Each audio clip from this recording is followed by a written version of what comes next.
ભરૂચમાં જૂની જામા મસ્જિદની અંદર કરાયેલા ગેરકાયદે દબાણો દૂર કરાયા અને મસ્જિદમાં વજૂખાનું સહિતના ગેરકાયદે દબાણો હટાવી દેવામાં આવ્યા. પોલીસના ચુસ્ત બંદોબસ્ત વચ્ચે દબાણ હટાવવાની કામગીરી કરાઈ. જામા મસ્જિદને લઈને છેલ્લા ઘણા સમયથી વિવાદ ચાલી રહ્યો હતો. મસ્જિદની અંદર વિવાદિત બાંધકામ અંગે રજૂઆત કરાઈ હતી.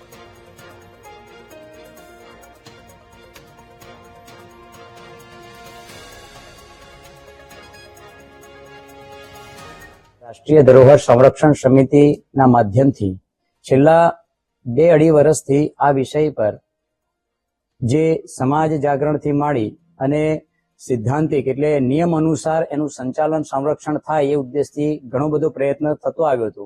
ઉદ્દેશ માત્ર એટલો જ છે કે આ રાષ્ટ્રીય ધરોહર છે, પુરાતત્વ વિભાગના અંતર્ગત આવનારી ધરોહર છે, તો જે પુરાતત્વ વિભાગના નીતિ નિયમો બધા જ અન્ય ધરોહરોને લાગુ પડે છે એ જ પ્રકારે આનું પણ લાગુ પડવું જોઈએ. ત્યાં આગળ નીતિઓનો ભંગ થયો, નિયમોનો ત્યાં ભંગ થયો છે.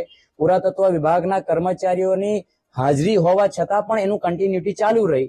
એ ઉદ્દેશથી અમારે 2 દિવસ પહેલા પણ કલેક્ટરશ્રીને સમિતિના માધ્યમથી મળવાનું થયું, વિસ્તારથી વાત થઈ, ઈએસઆઈના અધિકારીઓને પણ ત્યાં ઉપસ્થિત કરવામાં આવ્યા હતા અને એમની સામે પણ જે કંઈ પણ વાત થયા પછી આગળ થોડા ઘણા કામો થયા હતા, પણ કેટલાક મહત્વના જે કામો હતા જે આજ દિન સુધી નતા થયા, જે આજે કઈક અંશે એની શરૂઆત થઈ છે અને એ શરૂઆત ક્યાંક ને ક્યાંક રાષ્ટ્રીય ધરોહરની સુરક્ષા અને સંરક્ષણ માટે થઈને એક પહેલ સારી છે.